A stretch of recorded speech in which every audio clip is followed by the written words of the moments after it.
नाचे श्री अद्वैत नित्यानंद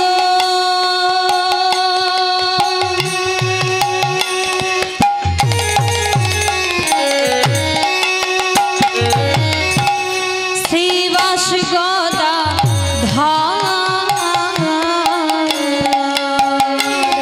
नाचे श्री अद्वैत नित्यानंद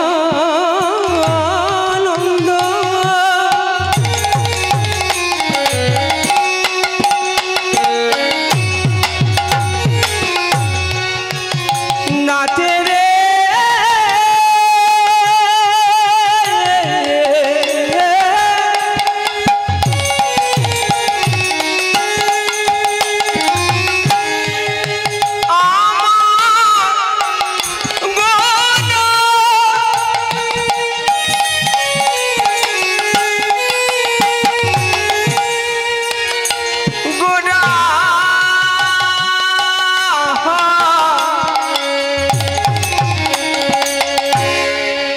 नाचे श्री अद्वैत नित्यानंद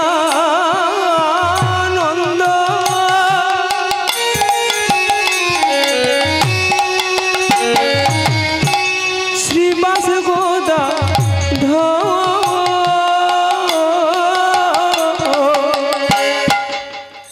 তাহলে কতজনের নাম হলো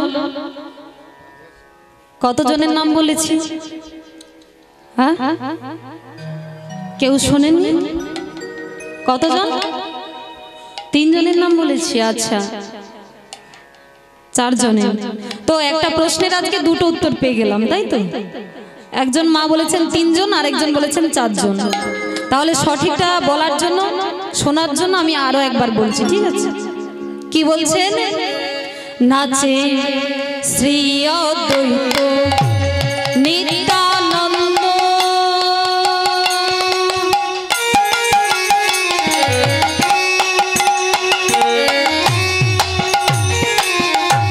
श्रीवास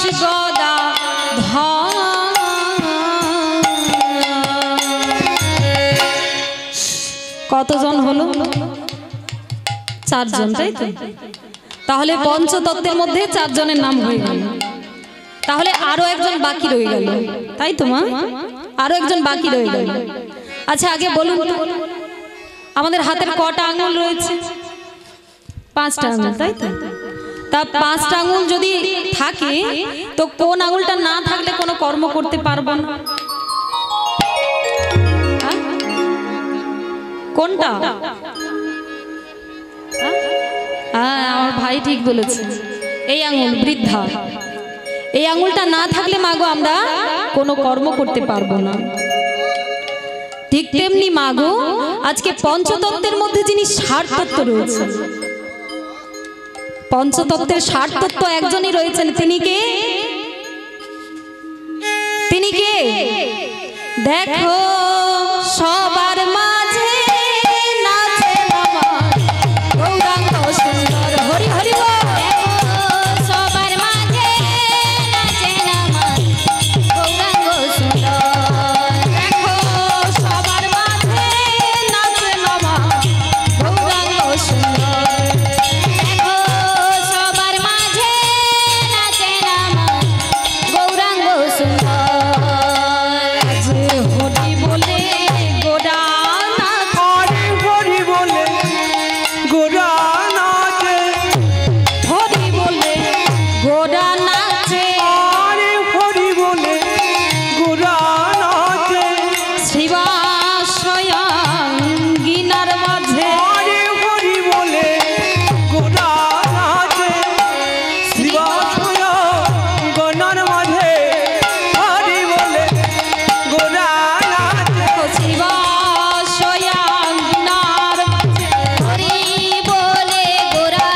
জানি তাই জয় রাধেশ্যাম। তাহলে মা আজ আমার গৌর হরি পঞ্চতত্ত্বকে সঙ্গে নিয়ে নাচছেন, তাই তো? তাহলে পঞ্চতত্ত্বকে এটা আমরা জানলাম, তা বাবা এটা শুধু জানলে হবে না, কার মধ্যে কি শক্তি লুকিয়ে আছে সেটা আমাদেরকে জানতে হবে। তাহলে প্রথমে কে নাচছেন না? শ্রী অদ্বৈত। শ্রী অদ্বৈত কে ছিলেন মা?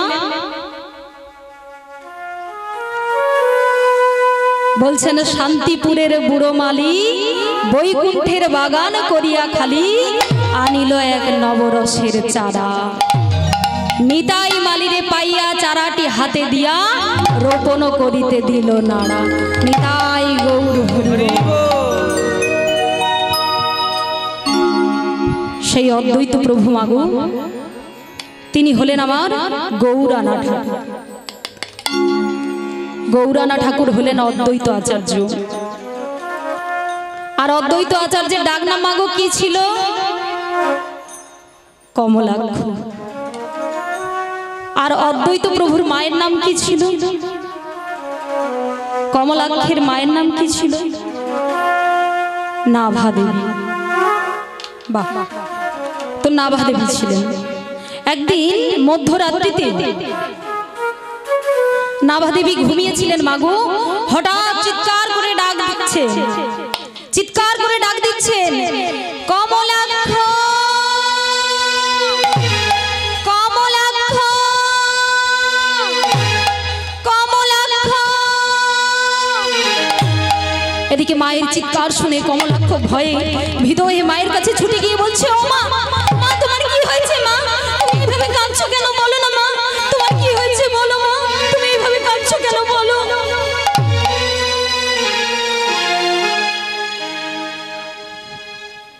বাবা, আমার যে একটা ইচ্ছা জেগেছে রে বাবা, আমার যে একটা বাসনা জেগেছে, পারবি না আমার আশাটা পূর্ণ করতে? ও মা, মা তুমি বলেই দেখো না তোমার কি আশা, তুমি আগে বলো, তারপর তো আমি বলবো, তুমি বলো। আচ্ছা বাবা, এখন কি মাস চলছে বলতো? কেন? এখন তো অগ্রহায়ণ মাস চলছে। জানিস বাবা, আমি লোকের মুখে শুনেছি সব তীর্থ বারবার, কিন্তু সাগর তীর্থ একবার।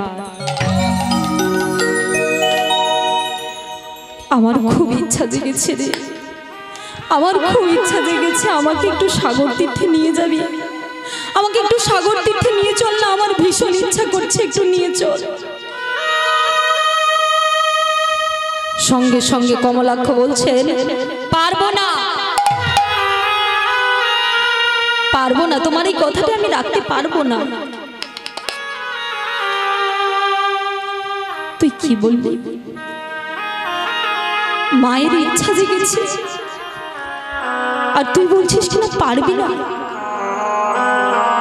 আমি এমন সন্তানকে আজকে গর্ভে ধারণ করেছি যে সন্তান সন্তান হয়ে সন্তানের কর্তব্য পালন করতে পারে না।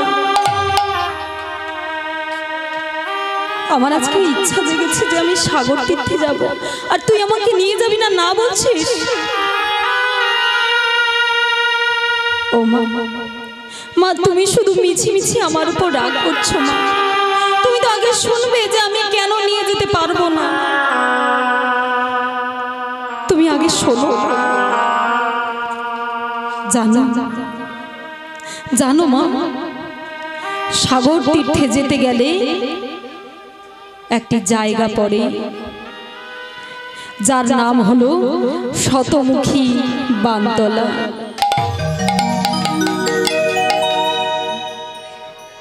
ওমা, তার আগের পথটা না হয়ে আমি তোমাকে কাঁধে করে নিয়ে যাব, কিন্তু তারপর যে পথটি পড়বে আমি তো তোমাকে নিয়ে যেতে পারবো না মা। সেখানে যে 100 গঙ্গার মুখ নাকি এক জায়গায় হয়েছে, আর সেখানে যদি কোনো নৌকার যাত্রী ভুলে পড়ে যায় তাহলে ভগবানেরও ক্ষমতা নেই তাকে বাঁচিয়ে আনা। ও মা, মা তুমি বলো মা, আমি কি তোমাকে এই বৃদ্ধ বয়সে হারাতে পারি? বলো মা, আমি পারবো না মা তোমাকে এই বৃদ্ধ বয়সে মৃত্যুর মুখে ঠেলে দিতে। আমি পারবো না মা, আমি পারবো না।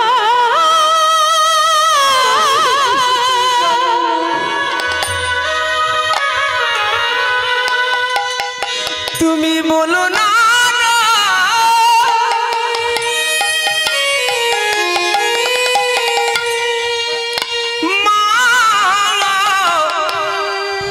আমায় বলো না না না না না তুমি বলো না মা, তুমি মা তুমি বলো না মা, আমি তোমাকে পারবো না। আমায় বলো না না আমায় বলো না।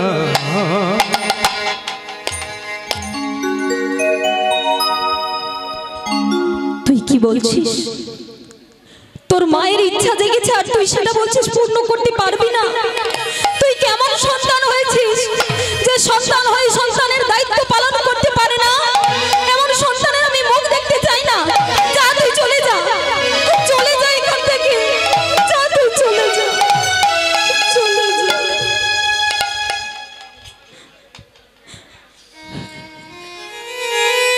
যখন নভা দেবী চোখের জল ফেলিয়ে কাঁদছে তখনও কমলাক্ষ মায়েরা আর চোখের জল সহ্য করতে পারলেন না। ছুটে এসে মাকে জড়িয়ে ধরে বলে, ও মা, মা তুমি কেঁদো না মা, আমি যে তোমার চোখের জলটা যে সহ্য করতে পারি না মা, আমি যে তোমার চোখের জল যে সহ্য করতে পারি না। ও মা, ঠিক আছে, তুমি সাগর তীর্থে যাবে তো মা? ঠিক আছে, তাহলে মা তোমার হাতটা আমার মাথায় রাখো, আমার মাথায় রেখে আজকে আশীর্বাদ করো মা। আমি তোমাকে সাগর তীর্থে নিয়ে যেতে পারবো না, আমি তোমাকে ওই সাগরে স্নান করাতে নিয়ে যেতে পারবো না, কিন্তু তুমি আমাকে আজকে আশীর্বাদ করো আমি ওই সাগরকে, ওই সুরধ্বনিকে যেন এই শান্তিপুরের মাটিতে নামিয়ে আনতে পারি। এটাই গৌর হরি বল, হরি বল।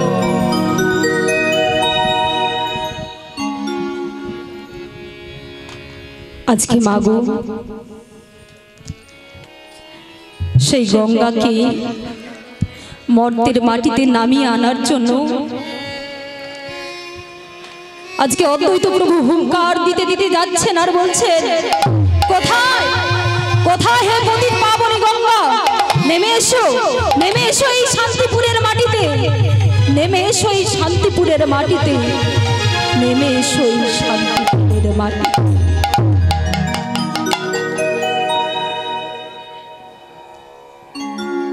তা ভক্তমণ্ডলী এবং ভক্তিমূর্তি মায়েরা, আজকে অদ্বৈত আচার্য ডাকছেন আর গঙ্গা আসবেন। অদ্বৈত আচার্য তিনি কে ছিলেন মা? অদ্বৈত আচার্য কে ছিলেন? তিনি ছিলেন স্বয়ং মহাদেব।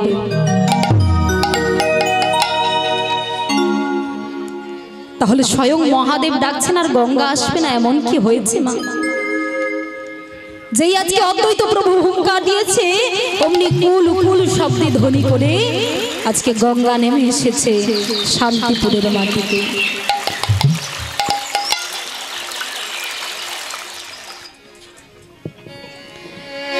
পতিত পাবনী গঙ্গে, পতিত পাবনী গঙ্গে, পতিত পাবনী গঙ্গে, পতিত পাবনী গঙ্গে,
তাহলে মা আজকে যেই অদ্বৈত প্রভু ডাক দিয়েছেন অমনি কুল কুল শব্দে ধ্বনি করে গঙ্গা নেমে এসেছেন শান্তিপুরের মাটিতে।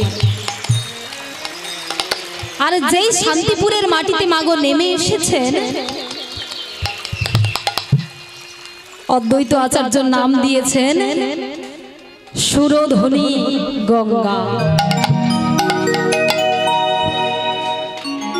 আর মাগো যেই নেমে এসেছেন সুরধ্বনি গঙ্গা, মা নাভা দেবী কি করেছে না ছুটতে ছুটতে গিয়ে নদীর জলে ঝাঁপ দিয়ে দিলেন।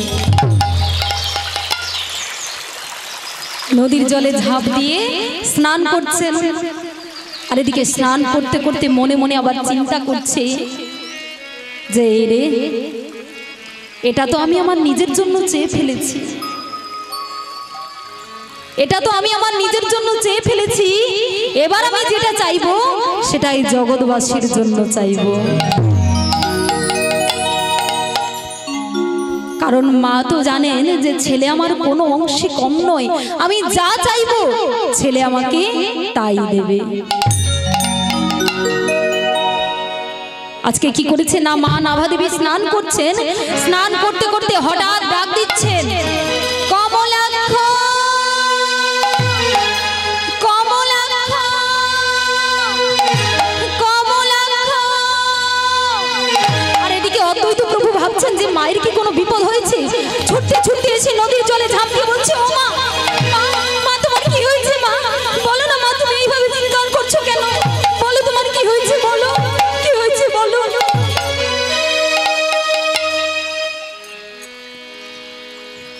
বাবা তুই তো তোর এই বিধবা মাকে, তুই তোর এই পতিতা মাকে উদ্ধার করবি বলে আজকে তুই গঙ্গাকে শান্তিপুরের মাটিতে নামিয়ে এনেছিস। তো বাবা জানিস আমার মতো কত নর নারী পতিতা জীব যে কলিযুগে পড়ে রয়েছে রে, কত নর নারী পতিতা জীব পড়ে রয়েছে। তাই বাবা তুই সেদিন আমার হাতটা তোর মাথায় রেখে বলেছিস, কিন্তু আজকে আজকে তোর হাতটা আমার মাথায় রেখে তুই প্রতিজ্ঞা কর যে তুই গোলক থেকে মদন মোহনকে আজকে মর্তের মাটিতে নামিয়ে আনবি। নিতাই গৌর হরি বল হরি বল হরি বল। যেই বলেছে তখন অদ্বৈত আচার্য কি করবেন, মাকে কথা দিতেই হবে, কারণ মা তো শুনবে না। তাই নিজের হাতটা মায়ের মাথায় রেখে প্রতিজ্ঞাবদ্ধ হলো। প্রতিজ্ঞা করছে, বলছে মা গো তুমি আমাকে আশীর্বাদ করো মা, আমি যেন এই গোলক থেকে মদন মোহনকে এই মর্তের মাটিতে যেন নামিয়ে আনতে পারি, যেন নামিয়ে আনতে পারি মা, তুমি আমাকে আশীর্বাদ করো। এই বলে মা গো অদ্বৈত আচার্য সেই থেকে প্রত্যেক দিন কি করে একটি করে তুলসী পত্র নিয়ে গোবিন্দের চরণে দেয়। আর গোবিন্দের চরণে দেওয়ার পর সেই তুলসী পত্রটিকে প্রত্যেক দিন কি করে না ওই নদীর জলে ভাসিয়ে দেয়। এবার এইভাবে ভাসাতে ভাসাতে ভাসাতে ভাসাতে একদিন কি করেছে, প্রত্যেক দিন কিন্তু তুলসী পত্র যেদিকে জলের ঢেউ যায় সেদিকেই যায়, সুজন স্রোতেই যায়। কিন্তু একদিন অদ্বৈত আচার্য লক্ষ্য করলেন যে তুলসী পত্রটি মাগো সুজন স্রোতে না গিয়ে উজান স্রোতে বইছে, মানে যেদিকে জলের ঢেউ যাচ্ছে তার বিপরীত দিকে যাচ্ছে। আর যেই বিপরীত দিকে যাচ্ছেন তখন অদ্বৈত আচার্যের মনে মনে তিনি ভেবে নিয়েছেন যে আর কোনো চিন্তা নেই, আর কোনো ভাবনা নেই, এবার আমার গৌর হরি অবশ্যই তিনি আবির্ভাব হবেন।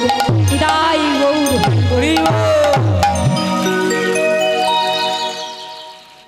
তাই সেই তুলসী পত্রটিকে মাগো আজকে লক্ষ্য করে তুলসী পত্রটি যেই দিকেই যাচ্ছে অদ্বৈত আচার্য কি করছে না সেই দিকেই চলে যাচ্ছে, তীর ধরে ধরে সেই দিকেই চলে যাচ্ছে। এবার যেতে যেতে হঠাৎ লক্ষ্য করলেন নবদ্বীপের ঘাটে মাগো একজন স্নান করছেন। কে বলতো? কে? সচী মাতা, তাই তো? নবদ্বীপের ঘাটে সচী মাতা স্নান করছেন। আর যেই স্নান করছেন ওই তুলসী পত্রটি কি করেছে না সচী মাতাকে 7 বার প্রদক্ষিণ করে সেই সচী মায়ের নাভিমূলে লুকিয়ে গেল। আর যেই নাভিমূলে লুকিয়ে গেল তখন অদ্বৈত আচার্য মনে মনে ভাবছে যে আর কোনো চিন্তা নেই, এতে বিন্দুমাত্র সন্দেহ নেই যে এই রমণীর গর্ভেই আমার ভগবান আসবে।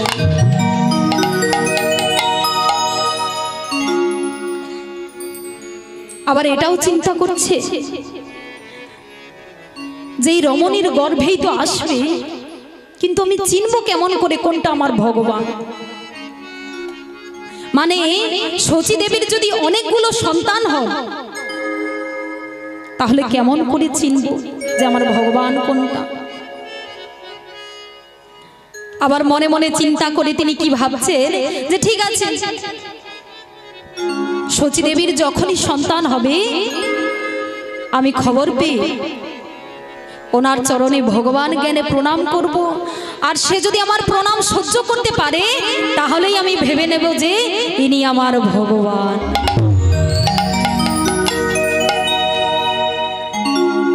তাই ভক্তমণ্ডলী এবং ভক্তিমতী মায়েরা দেখতে দেখতে সচী মায়ের 8টি কন্যা সন্তান হয়েছিল।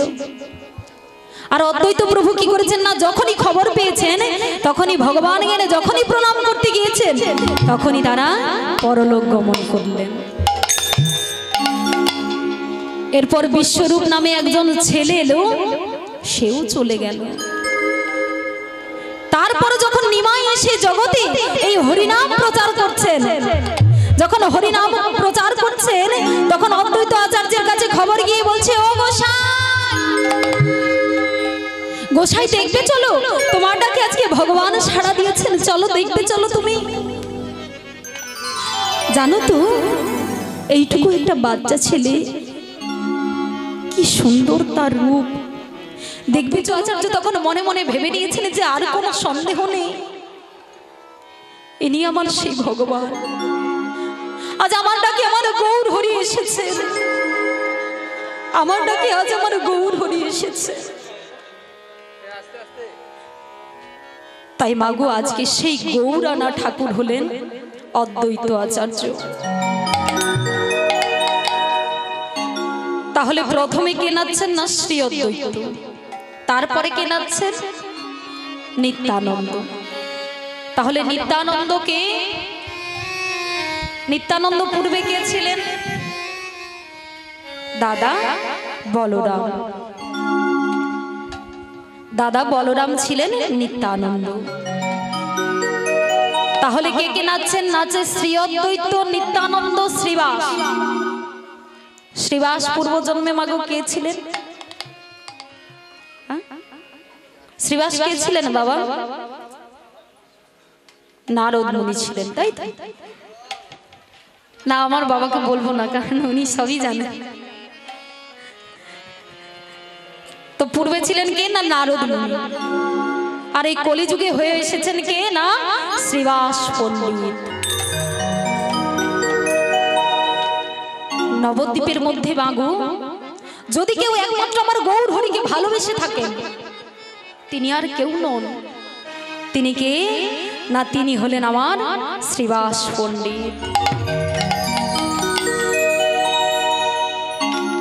ওমা আগে তো আমরা কি করি না, আগে সংসার তারপরে ভগবান। আগে সংসার করব, তারপর যেইটুকুনি সময় বাঁচবে তারপরে ভগবানকে ডাকবো, এটাই করি, তাই তো? কিন্তু শ্রীবাস পণ্ডিত ছিলেন কেমন জানেন? আগে ছিল আমার গৌর হরি, তারপরে ওনার কাছে ছিলেন ওনার সংসার। এতটাই তিনি ভালোবেসেছিলেন আমার গৌর হরিকে যখন শ্রীবাস আঙ্গিনা আমার গৌর হরি প্রত্যেক দিন হরিনাম সংকীর্তন করতেন, এইভাবে হরিনাম সংকীর্তন চলাকালীন শ্রীবাস পণ্ডিতের একমাত্র ছেলে মাগো চলে গেল। যেই শ্রীবাস পণ্ডিতের একমাত্র ছেলে চলে গেল, তখন মালিনী দেবী কাঁদছে যে গৌর হরি,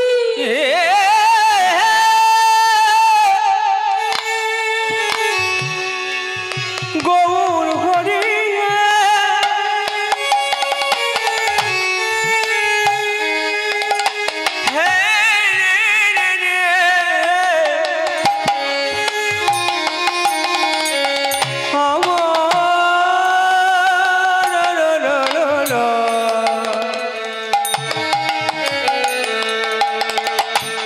আমার প্রাণের গৌর হরি কোথায় গেলে গেলে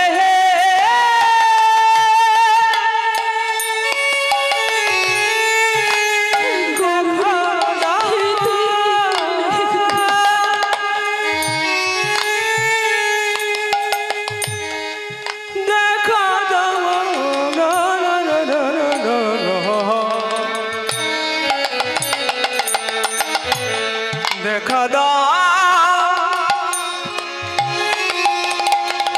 হে প্রাণে গৌর হরি, গৌর হরি তুমি কি করলে গৌর? তুমি আমার একমাত্র সন্তানকে কেড়ে নিলে গৌর, তুমি আমার একমাত্র সন্তানকে কেড়ে নিলে। আমি কি দোষ করেছি বলো না গো, আমি কি দোষ করেছি বলো? তুমি তো প্রত্যেক দিন আমার ঘরে হরিনাম করো, আজ তুমি আমার একমাত্র সন্তানকে কেড়ে নিয়েছো গো। আর যেই মালিনী দেবী কাঁদছেন, এদিকে শ্রীবাস পণ্ডিত তখন বলছেন, মালিনী তুমি কেঁদো না মালিনী, তুমি কেঁদো না, কারণ তুমি যদি কাঁদো,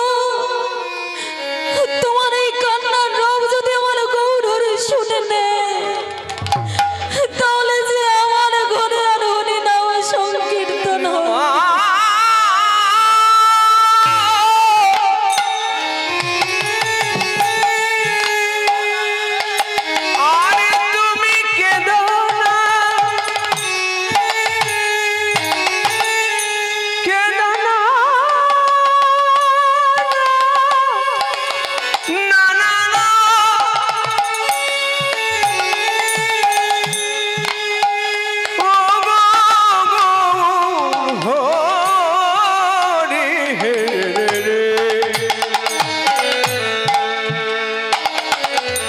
আমার ঘরে আর নাম কীর্তন হবে না,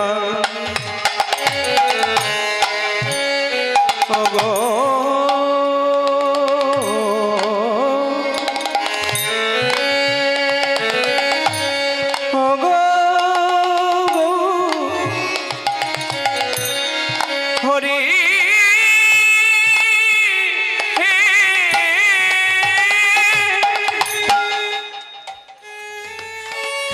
মালিনী তুমি কেঁদো না মালিনী, কারণ তোমার কান্নার আওয়াজ শুনতে পেলে আমার আঙিনায় যে আর হরিনাম সংকীর্তন হবে না।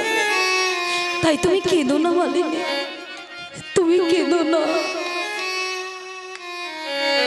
দেখুন ভক্ত মণ্ডলী এবং ভক্তিমতী মায়েরা, আমরা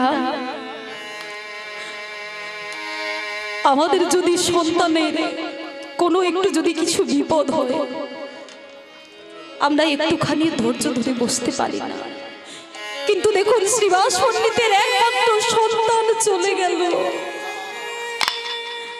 গৌর হরিকে এতটাই ভালোবাসতেন, কোনো কিছু না বলে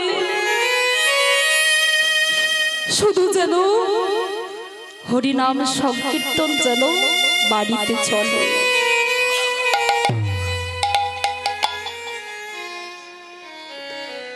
তাই গৌর হরিকে জানতে দিলেন না শ্রীবাস পণ্ডিত যে ওনার ছেলে চলে গেছে।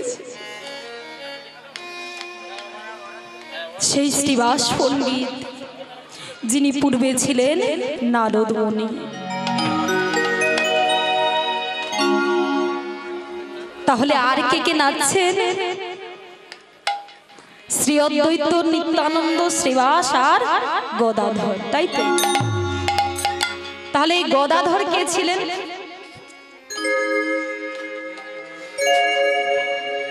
গদাধর কে ছিলেন? তিনি ছিলেন রাধা দত্ত, মানে রাধা সখী।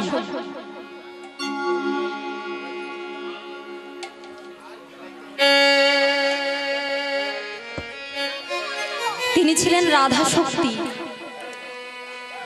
এই গদাধরকে মা গো আমার গৌর হরি সবসময় বাম পাশে রাখেন, দেখবেন সবসময় গদাধরকে রাখেন। কেন জানেন? কারণ যখনই আমার গৌর হরির প্রেমময়ী রাধারানীর কথা মনে হতো, গদাধরকে জড়িয়ে ধরে সেই রাধারানীর কথা মনে করত।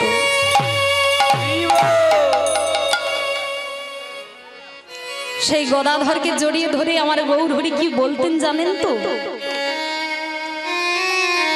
বলে এই তো আমার রাধা এসেছে, নিতাই গৌর হরি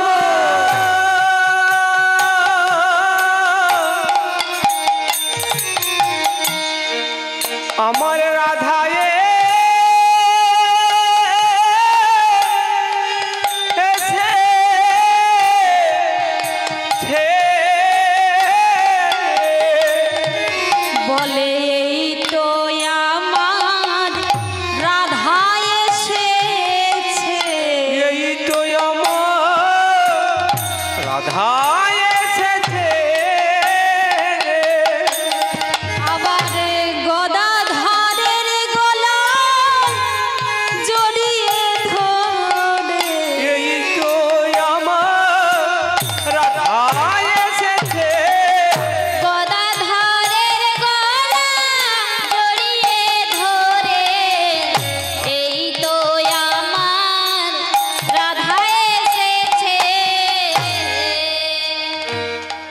জয় নিতাই, জয় রাধেশ্বর, জয় গুরুদেব। তাহলে মাগো আজ পঞ্চতত্ত্বকে সঙ্গে নিয়ে আমার গৌর হরি নাচছে। তাহলে গদাধরকে না তিনি হলেন রাধা শক্তি। যেই রাধা কৃপা না পেলে আমরা কোনোদিনও গোবিন্দ কৃপা পাবো না। তাই সবাই আজকে গোবিন্দের কৃপা পাওয়ার জন্য একটু দুটি বাহু তোলা যাবে? হ্যাঁ, দুটি বাহু তোলা যাবে। তাই চলুন আজকে একটি নাম করব, একটু ভজন করে একটু নাম আস্বাদন করব, তারপর লীলা শুরু করব। চলুন।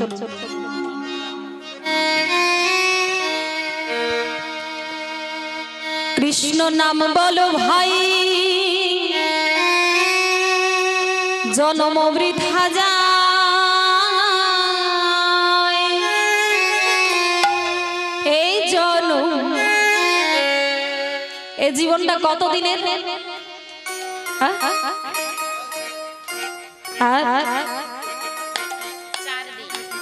হ্যাঁ, এই জনম দুদিনকার সবার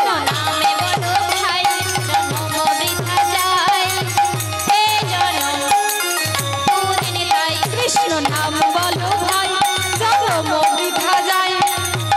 এই জনম দুদিনকার কৃষ্ণ নামে বলো ভাই, জনম বৃথা যায়। এই জনম দুদিন তাই। সবাই মিলে দুটি বাহু তুলে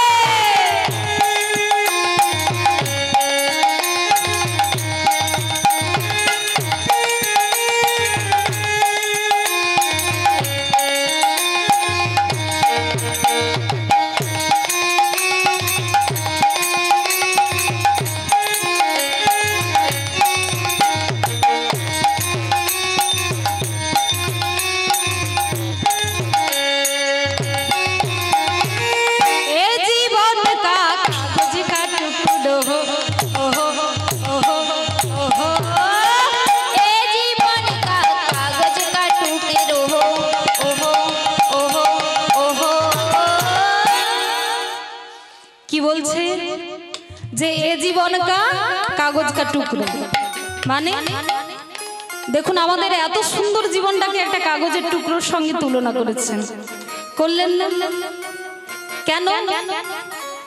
কারণ মানে কাগজের টুকরোতে যখন বাতাস লাগে সেটা এক জায়গায় কোনোদিনও থাকে থাকে মা? এক জায়গা থেকে অন্য জায়গায় উড়ে চলে যায়, তাই তো? ঠিক তেমনি মাগো আজকে আমাদের জীবনটাও কিন্তু ঠিক এমনি, এই আছি আর এই নেই। তাই যখনই আমার গৌর হরি ডাকবেন তখনই নিতাই গৌর হরি বল হয়ে যেতে হবে। তাই আজকে মহাজন কি বলছেন? এ জীবন কা কাগজ কা টুকরো ওহো ওহো ওহো,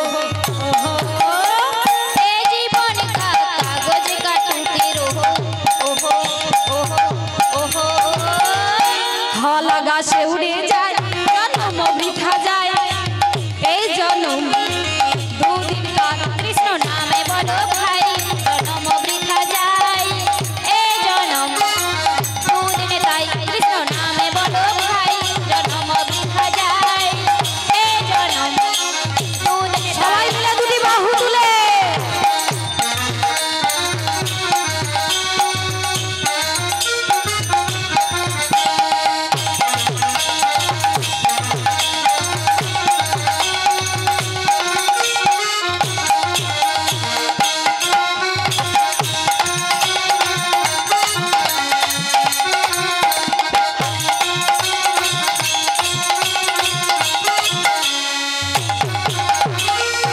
এবার সবাই মিলে আমার সঙ্গে গাইবেন।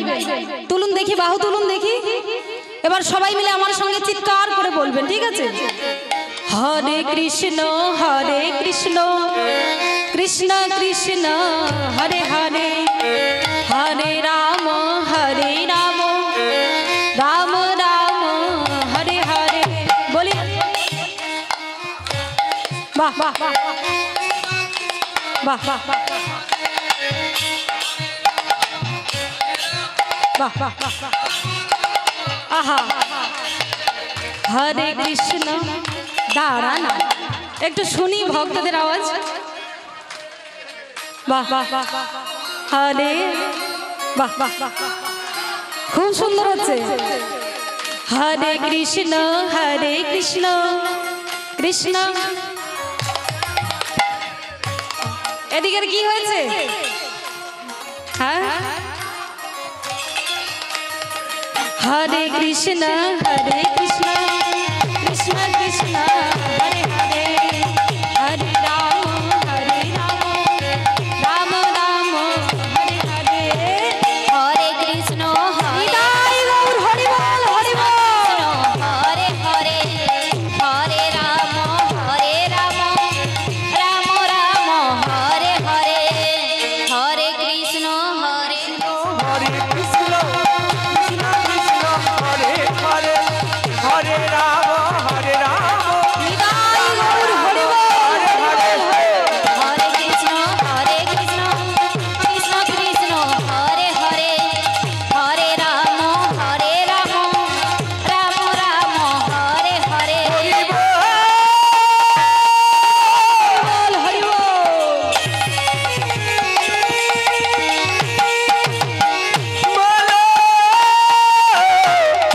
হরি বল বল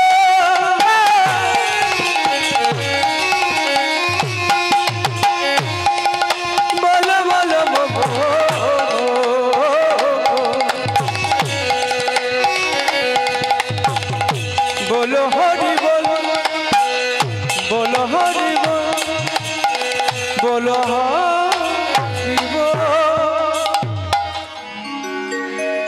বলিয়ে জয় জয় ভগবান কৃষ্ণচন্দ্র কি। আচ্ছা যেভাবে ভক্ত সেভাবে আওয়াজটা হয়েছে, হ্যাঁ বুঝতে পারেনি না? হবে একটু জোরে হবে। বলিয়ে জয় জয় ভগবান কৃষ্ণচন্দ্র কি, শ্যাম সুন্দর কি, মদন মোহন কি, আজকের ভক্তবৃন্দ কি। হচ্ছে না না, যেভাবে ভক্ত আছে হবে তো। পেছনের মায়েরা তো কোনো আওয়াজই বার করছে না একদম। ঠান্ডা। ও মায়েরা, পেছনের মায়েরা একটু সামনে আসবেন, সামনে আসবেন, আসুন, দেখতে পাচ্ছি না।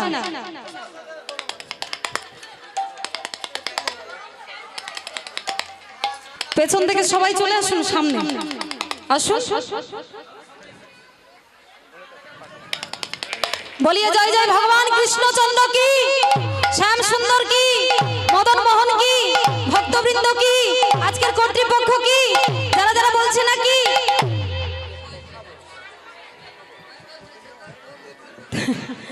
তো যারা যারা বলছে না তাদেরও জয়, আর যারা যারা আসে না তাদেরও না। গরম লাগুক তো এদিকে একটু আসা যাবে না? ও মা, আমাকে কি ভালো লাগছে না আপনাদের? হ্যাঁ, কেন আমাকে কি আপনাদের বাড়ির মেয়ে বলে মনে হচ্ছে না? হচ্ছে না? তাহলে এইভাবে পরপর করে রেখেছেন কেন? একটু আসুন না সামনের দিকে, সবাই আসলে আমারও ভালো লাগবে, গাইতেও ভালো লাগবে।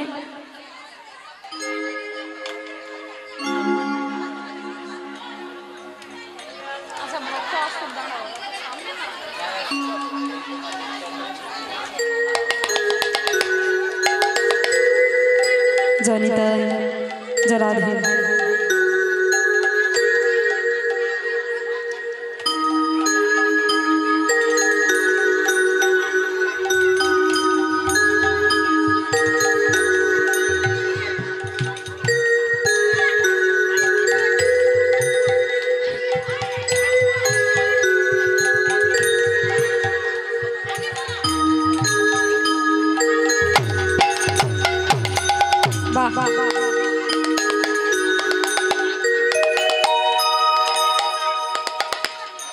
মায়েরা, আচ্ছা বসুন, আগে নাচা হবে। আচ্ছা, নাচানোর জন্য অবশ্যই আছি, তো এখন একটু স্থির মেরে বসুন, তারপরে ঠিক আছে নাচানাচি অবশ্যই হবে। হয়েছে, বসা হয়েছে, বসা হয়েছে। তা মায়েরা, এই যে আপনারা যে আমার কথাটা শুনলেন, আপনাদের চরণে অনন্ত অনন্ত কোটি দণ্ডবত।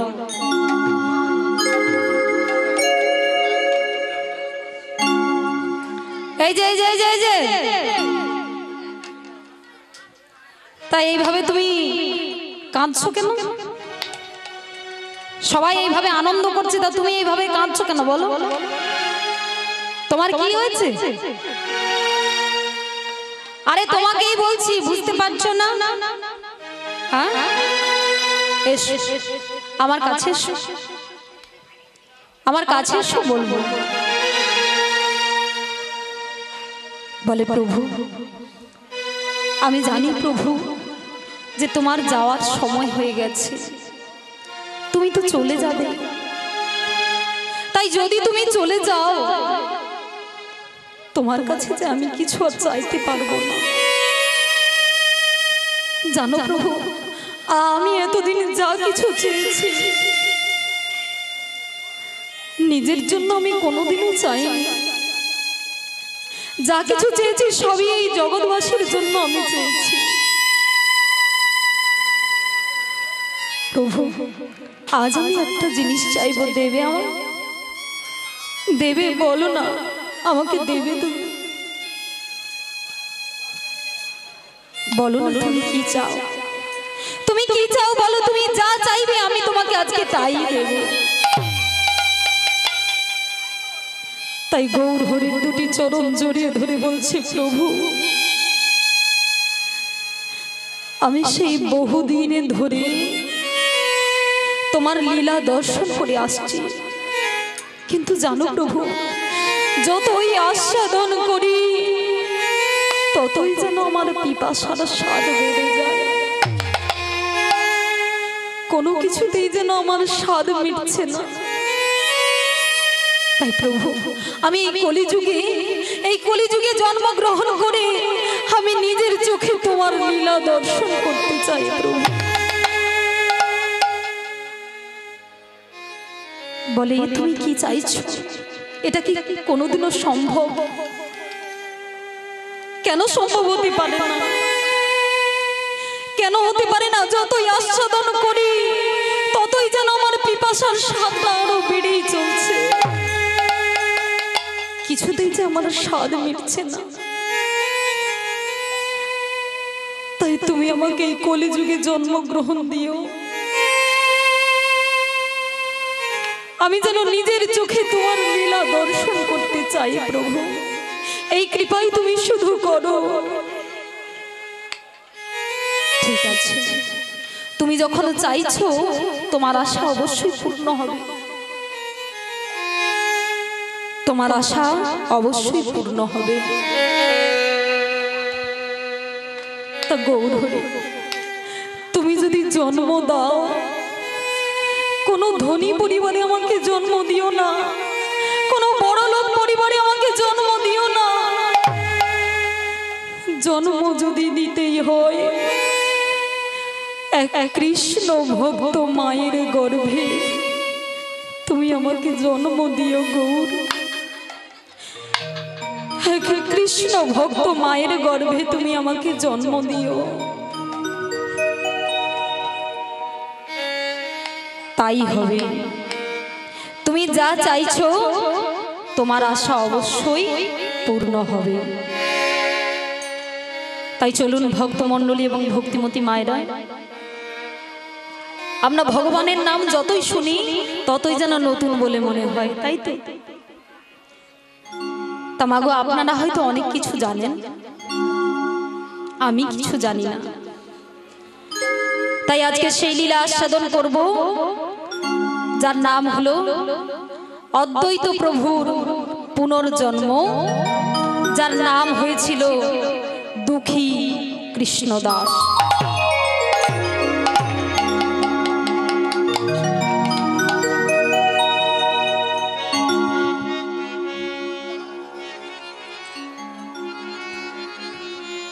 আজকে সেই দুঃখী কৃষ্ণদাস কোথায় জন্মগ্রহণ করলেন? ওগো ধারেন্দাতে জন্ম নিল,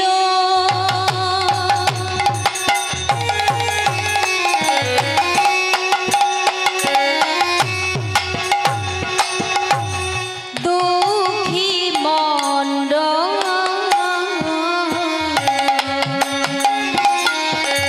ওগো ধারেন্দাতে জন্ম নিল,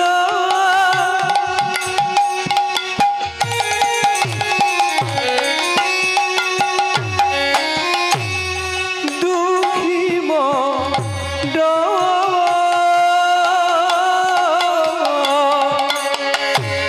ধারেন্দাতে জন্ম নিল,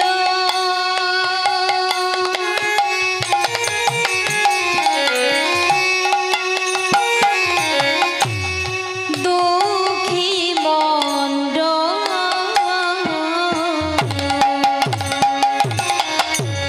ধারেন্দাতে জন্ম নিল,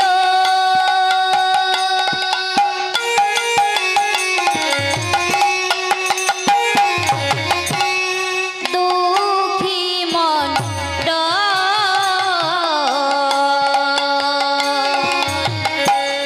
মাতার নাম দুর্গা, পিতা কৃষ্ণ মণ্ডল। ওগো মাতার নাম দুর্গা, পিতা কৃষ্ণ মণ্ডল।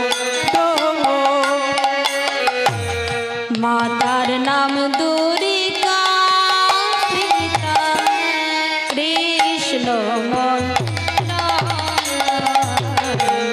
মাতার নাম দুর্গা, পিতা কৃষ্ণ মণ্ডল। তাদের আনন্দ আর ধরে না গো, তাদের হৃদয় ঘরে না গো, তাদের আনন্দ আর ধরে না গো, আনন্দ আর ধরে না গো, পুত্রের বদন দর্শন করে ওগো আনন্দ ধরে না গো,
মণ্ডল।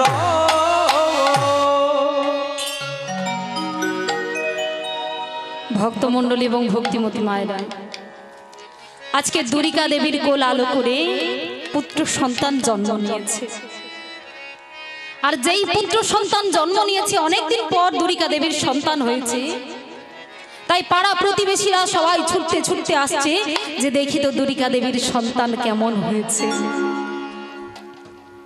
এই বলে মাগো সবাই যখন এসে ভিড় জমিয়েছে, যখন সেই সন্তানকে এসে সবাই দেখছে, সবাই যখন হাসাহাসি করছে, কিন্তু সেই শিশু সন্তান এত পরিমাণে কান্নাকাটি করছে যে কোনো কিছুতেই কান্নাটা থামাতে পারছে না, কোনো কিছুতেই কান্না থামাতে পারছে না। আর যেই কান্না থামাতে পারছে না, তখন দুর্গা দেবী স্বামীকে ডেকে বলছে, স্বামী ও স্বামী, দেখো না স্বামী, কিছুতেই দেখো আমার সন্তান যে কান্নাও থামাতে পারছে না, তুমি দেখো না। আর জানো স্বামী, আমি শুনেছি যখন শিশু সন্তান জন্ম হয় সেই সন্তানের মুখে নাকি মধু দিতে হয়। তো স্বামী একটু মধু কিনে এনে দাও না গো, আমি আমার ছেলেটার বদনে দিই। বলে কি বললে দুর্গা? মধু? মধু কিনতে গেলে যে পয়সা লাগে দুর্গা, আমাদের তো সেরকম সামর্থ্য নেই দুর্গা। যাদের রোজ ভিক্ষা করে জীবন চলে, কি করে মধু কিনে এনে খাওয়াবো? ও স্বামী, তা বলে কি আমি আমার ছেলেটার বদনে একটু মধু দিতে পারবো না? মা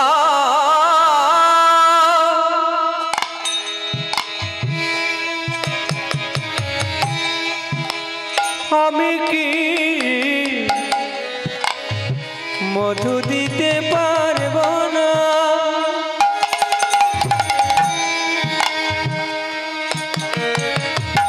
আমি যে বড়ই কাগজ,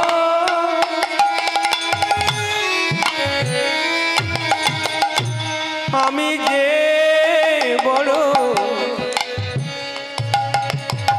বড় অভাগিনী।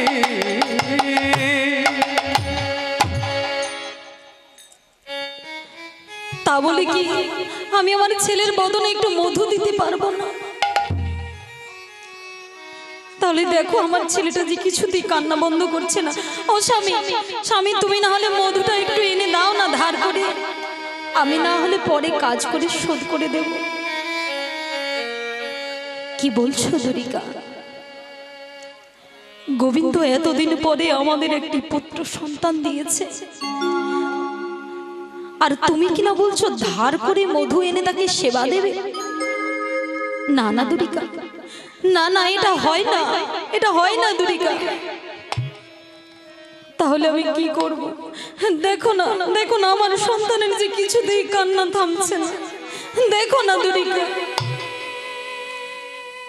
আচ্ছা দাও দাও, ছেলেকে আমার কোলে দাও তো, দাও, আমি দেখি কান্নাটা থামাতে পারি কি। তুমি কি বলছো?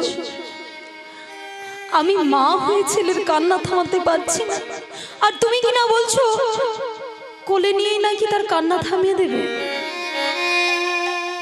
যাও, তোমার যেটা ভালো ইচ্ছে হয় তুমি সেটাই করো।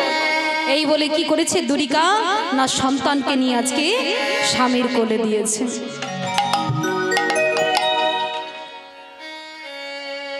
যেই স্বামীর কোলে আজকে সন্তানকে দিয়েছেন, সন্তানকে কোলে নিয়ে বলছেন, ওরে বাবা, আমি যে তোর হতভাগ্য বাবা নে, যাদের রোজ ভিক্ষা করে জীবন চলে, আমি কি তোকে মধু কিনে এনে খাওয়াতে পারবো? না রে, আমার সেই সামর্থ্যটুকুনিও নেই। তাই বাবা, ইহজগতের মধু কিনতে গেলে যে অনেক টাকা লাগে, সে টাকা তো আমার কাছে নেই। তাই বাবা, আয় বাবা, আজ আমি তোকে এমন মধু পান করাবো যে যে মধু খেলে তুই ইহজগতের মধু খাওয়ার কথা চিরদিনের মতো ভুলে যাবে। এই বলে পুত্রকে কোলে নিয়ে আজকে পুত্রের কর্ণের কাছে আজকে মধু পান করাচ্ছে। কেমন ভাবে? এত বলি শোনাইল মধুর হরিনাম, এত বলি শোনাইল মধুর হরিনাম, এত বলি শোনাইল মধুর হরিনাম, এত বলি শোনাইল মধুর হরিনাম, সেই হরিনাম শুনে শিশু হাসে অবিরাম। ওই হরি নাম শুনে শিশু হাসে বিরাম। সেই হরিনাম শুনে শিশু হাসে অবিরাম।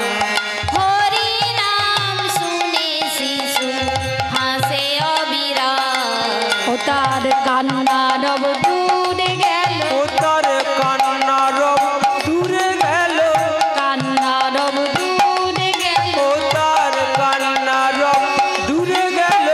কাদা বদনে হাসি এলো, কান্না রব দূরে গেল, কাঁদা বদনে হাসি এলো, কান্না রব দূরে গেল, তার কাদা বদনে হাসি এলো, কান্না রব দূরে গেল। ওই কান্না বদনে হাসি দেখে কান্না সব দূরে গেল।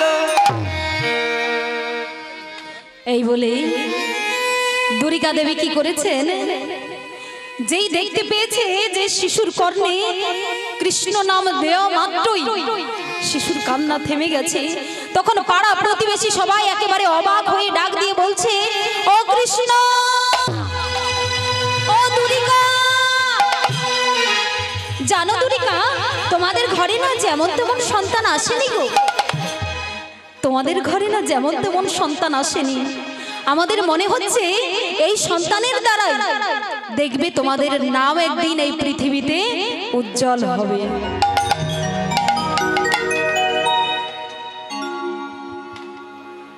যেই বলেছে মাগু,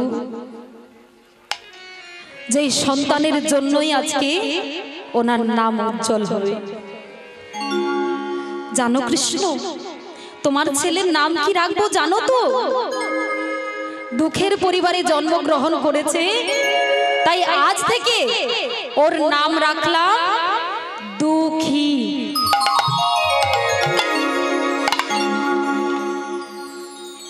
এবার মাগো, পিতামাতার স্নেহের ছায়ায় দুঃখী একটু একটু করে বড় হতে লাগলো। প্রত্যেকদিন বাবা কৃষ্ণ ভজন করেন এবং বাবার পাশে ছোট্ট দুটি কৃষ্ণ নাম করেন। তাই যখন হরিনাম শুনতে বসেছে, তখন একদিন, প্রত্যেক দিনই তো নাম করেন, প্রত্যেক দিন নাম শ্রবণ করেন, কিন্তু একদিন ছোট্ট দুঃখী বাবাকে গিয়ে বলছে, বাবা, ও বাবা, বলো না বাবা, আমি কি করলে গোবিন্দের চরণ লাভ করতে পারবো? বলে, তুই আবার জেনে কি করবি? ও বাবা, বলো না বাবা, বলো না, আমি কি করলে গোবিন্দের চরণ লাভ করতে পারবো? আচ্ছা দুঃখী, তুই একটু বড় হ, তুই তো এখন এতটুকু, এত ছোট বয়সে তো তুই বুঝতে পারবি না, তুই একটু বড় হ। না বাবা, বলো না বাবা, বলো না, কি করলে আমি গোবিন্দের চরণ লাভ করতে পারবো? আচ্ছা দুঃখী, আমি তো বলছি যে তুই একটু বড় হ, তুই বড় হলে সবকিছু জানতে পারবি।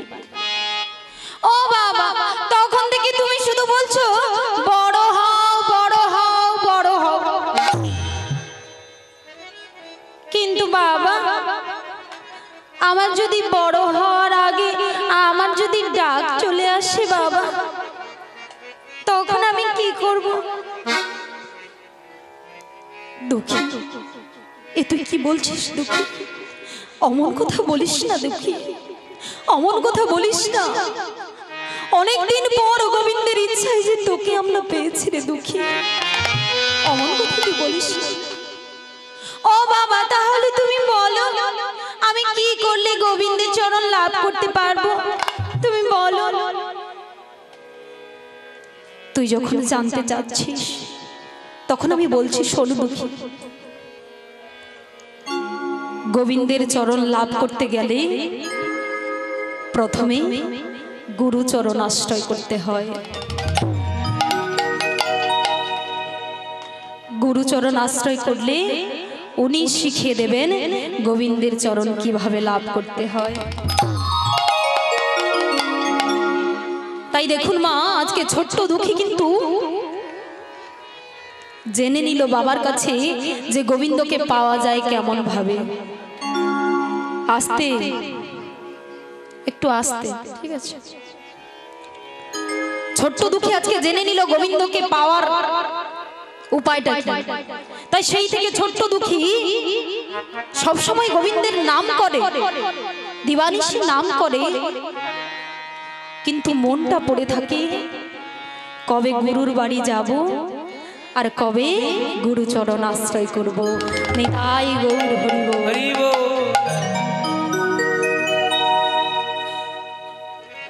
ও মা, আচ্ছা আগে একটা কথা বলুন তো, আপনাদের যদি কারোর একজন করে সন্তান হয়, একজন করে যদি ছেলে হয়, তো সেই সন্তান যদি আপনাদের কাছে বলে যে মা আমি এই সংসার এই সব কিছু ছেড়ে আমি বৃন্দাবনে চলে যাব,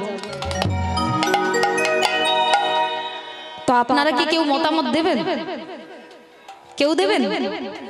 একমাত্র সন্তান যদি বলে যে আমি বৃন্দাবনে চলে যাব সবকিছু ছেড়ে, কোনো মা কি পারবে বৃন্দাবনে যেতে দিতে? মানে গৃহত্যাগ করে চলে যাবেন, কেউ পারবে না এমনি ভাবে? কেউ পারবো না আমরা, তাই তো। কিন্তু ছোট্ট দুঃখী সবসময় যে তার মনে আশা কবে গুরুর বাড়ি যাবে আর কবে গুরুচরণ আশ্রয় করবে। এই বলে মা গো কি করেছে না, ছোট্ট দুঃখী সেদিন রাতে বাবা মায়ের কাছে ঘুমিয়েছেন, বাবা মায়ের মাঝখানে ঘুমিয়েছেন। যেই বাবা মা মাগো আজকে অঘোর ঘুমে ঘুমোচ্ছে, তখন ছোট্ট দুঃখী কি করেছে না, বাবা মায়ের চরণে প্রণাম করে আজকে গৃহত্যাগ করে চলে যাচ্ছে। আর বলছেন মা গো আমি চলে যাই, মা গো আমি চলে যাই, মা গো আমি চলে মাগো আমি চলে যাই,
ছোট্ট দুঃখী আজকে গৃহত্যাগ করে চলে যাচ্ছে। আর যেই চলে গেছেন মা, যখন ছেলের কিছু হয়ে যায় মা, মায়ের কিন্তু অন্তরে সারাটা পড়ে যায় আগে, তাই না? মায়ের মতো বস্তু মাগো এই জগতে আর কিছুই হবে না। কিন্তু মা, আমরা মা বাবাকে কেউ এখন ভালোবাসতে পারি না, কেউ সম্মান দিতে পারি না। আমরা প্রাতিষ্ঠানিক শিক্ষা অর্জন করতে পেরেছি, কিন্তু প্রাকৃতিক শিক্ষা আমরা কেউ অর্জন করতে পারি না। বাবা মাকে আমরা কেউ ভালোবাসতে পারি না। ভগবান বলে যে ক্ষুধার জ্বালায় তোমার বাবা মা বাড়িতে ছটফট করছে, আর তুমি কিনা থালা ভর্তি করে আমার কাছে আনছো আমাকে সেবা দেবে বলে। আমি তো ওতে খুশি নই, আমি তো ওতে খুশি নই। যে ভগবানের চরণ সেবা করলে, যে ভগবানের চরণ সেবা করলে আমার কাছে আর আসতে হবে না, তোমরা সেই ভগবানকে ভালোবাসো। বলে ভগবান কি মন্দিরে আছে গো? ভগবান কোনোদিনও মন্দিরে থাকতে পারে না। তাহলে ভগবান কোথায় আছেন? না, ভগবান আছেন নিজের বাড়িতে। এজন্যই বলছেন যে যতই যাও না মন্দির মসজিদ, যতই করো গঙ্গা স্নান, বাবা মাকে না বাসলে ভালো হয় না খুশি ভগবান।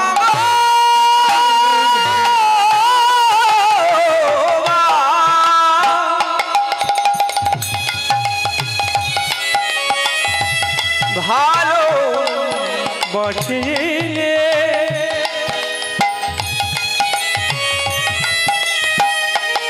না হয় খুশি ভগবান, ভগবান, ভগবান।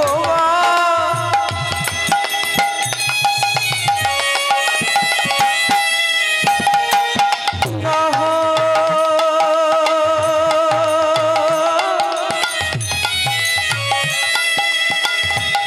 ভালোবাসিলে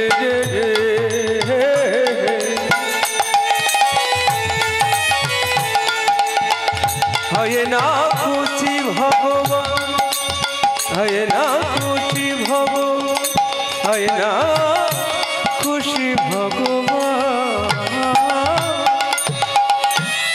ভালো যদি বাঁচতেই হয় এদেরকে ভালোবাসো, এদেরকেই ভালোবাসো। কিন্তু বাবা মায়েরা তাদের যথার্থ ভালোবাসা আমাদেরকে দিচ্ছে, কিন্তু আমরা ভালোবাসা হিসাবে, উপহার হিসাবে কি দিচ্ছি?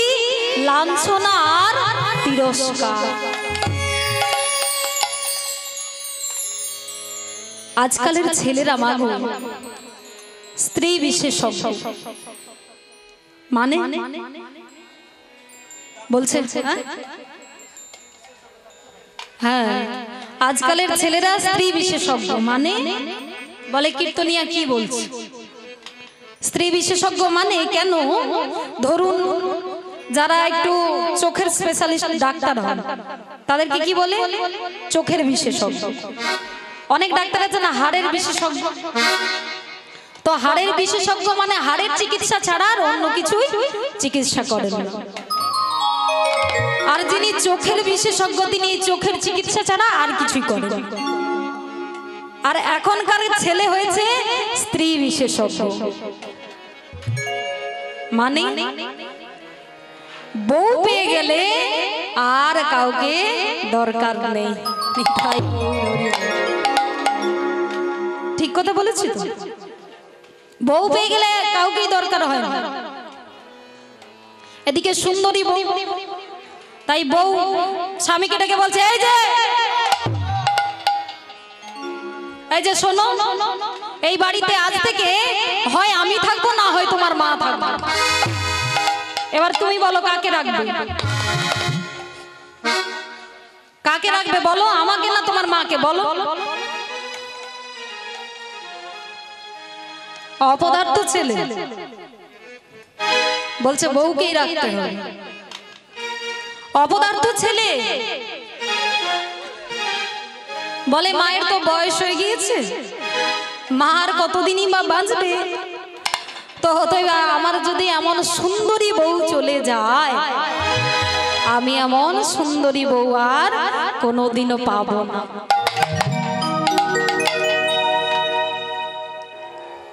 এই বলে ছেলে কি করেছে না, মা বাবাকে নিয়ে রাখতে গিয়েছে বৃদ্ধাশ্রম।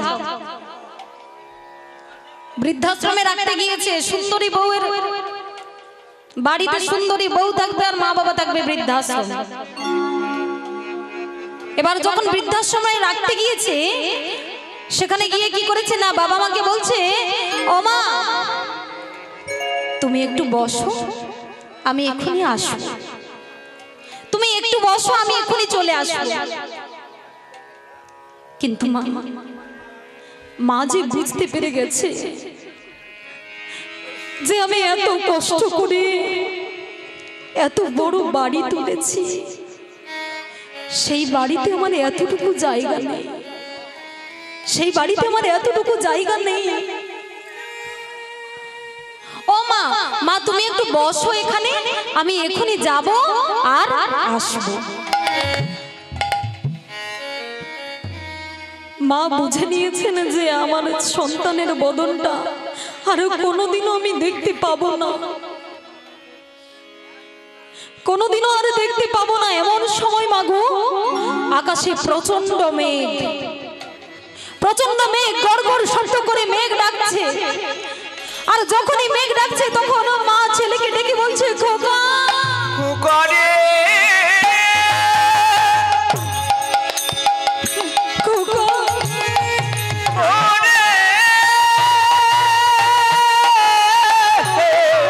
ওরে খোকা রে,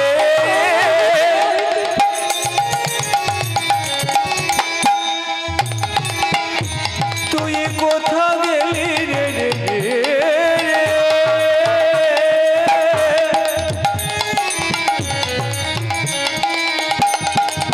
ওরে খোকা রে, ওরে রে রে রে রে, ওরে খোকা রে, ওরে খোকা, ওরে খোকা, আকাশে যে প্রচন্ড মেঘ, এখনই যে বৃষ্টি চলে আসবে, তাই খোকা তুই তাড়াতাড়ি বাড়ি চলে যা, তুই তাড়াতাড়ি বাড়ি চলে যা, কারণ এক্ষুনি যদি বৃষ্টি চলে আসে তুই যে ভিজে যাবি রে বাবা। আরে তুই যদি ভিজে যাস তোর যে খুব কষ্ট হবে রে বাবা, তুই তাড়াতাড়ি করে বাড়ি চলে যা। আর এদিকে মা দু হাত তুলে বলছে, হে ভগবান তুমি আকাশে এখন বৃষ্টি দিও না ভগবান, আমার ছেলে বাড়ি না যাওয়া পর্যন্ত তুমি আকাশে বৃষ্টি দিও না, তুমি বৃষ্টি দিও না। এই বলি মা যখন কাঁদছে, মায়ের যখন চোখের জল পড়ছে, তখন ছেলে আর থাকতে পারলো না, ছুটে গিয়ে মায়ের চরণটা জড়িয়ে ধরে বলে, মা গো, মা গো,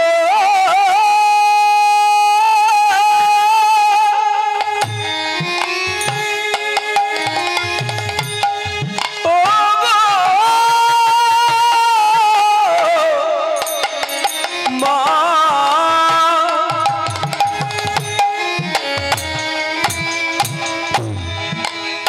তুমি আমায় ক্ষমা করে দাও।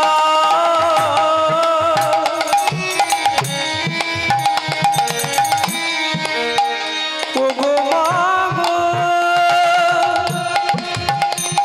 ও গো মা,